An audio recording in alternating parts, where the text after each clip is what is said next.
তো আজি আমি আলোচনা কৰিম সংখ্যা কি বস্তু। তো সংখ্যা হ'ল সংখ্যাৰ আগতে আমি প্ৰথমতে জানিব লাগিব অংক কি বস্তু। অংক কি বস্তু, যে অংক বুলি ক'লে আমি কি বুজিম, যে 1 2 3 4 আপ টু 9 আমি অংক বুলি জানো।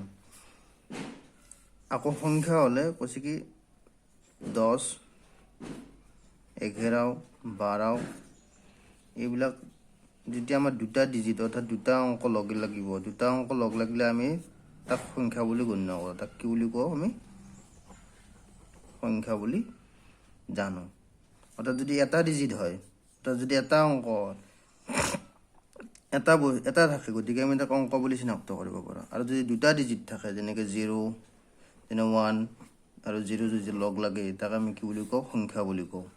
আৰু যদি তিনিটা লগ লাগে, তিনিটা ডিজিট লাগে, অৰ্থাৎ তিনিটা অংক যদি লগ লাগে, তাক আমি কি বুলি কওঁ, সংখ্যা হিচাপে আমি গণ্য হিচাপে কৰোঁ।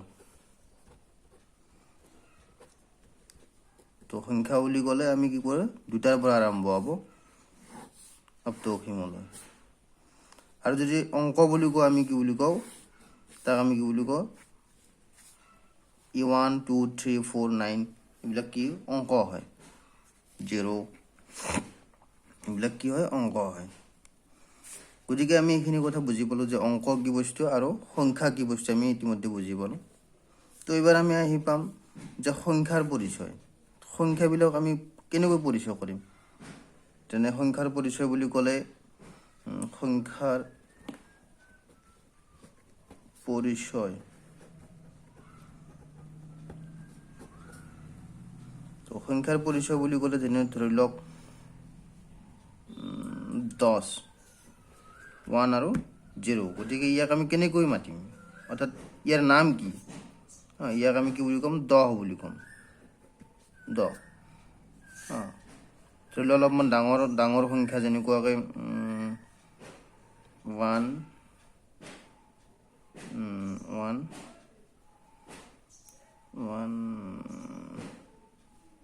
0 2 আমি এক কি বুলি ক'ম, গতিকে ইয়াক আমি এনেকৈ পঢ়িম 102। তো এনেকুৱাকৈ সংখ্যাৰ পৰিচয়বিলাক আহি যায়। তো সংখ্যাবিলাক এনেকুৱাকৈ আমি আখৰেৰে বা জানো বা লিখিব পাৰিম। আৰু বহুত আছে,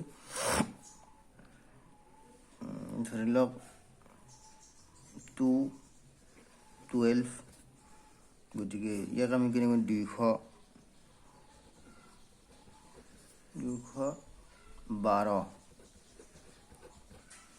এনেকুৱাকৈ আমি সংখ্যাৰ পৰিচয়বিলাক আমি গম পাম।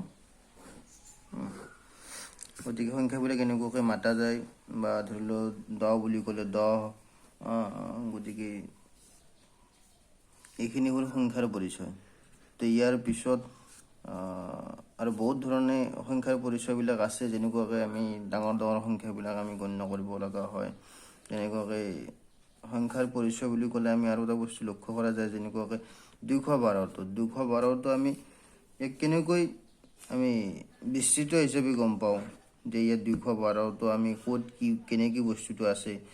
2 বুলি ক'লে 2টো কোনটো স্থানত আছে, বা 1টো কোনটো স্থানত আছে, আমি আকৌ 2টো কোনটো স্থানত আছে। গতিকে এইখিনি কথা আমি নেক্সট টপিকত আমি আলোচনা কৰিম। ঠিক আছে।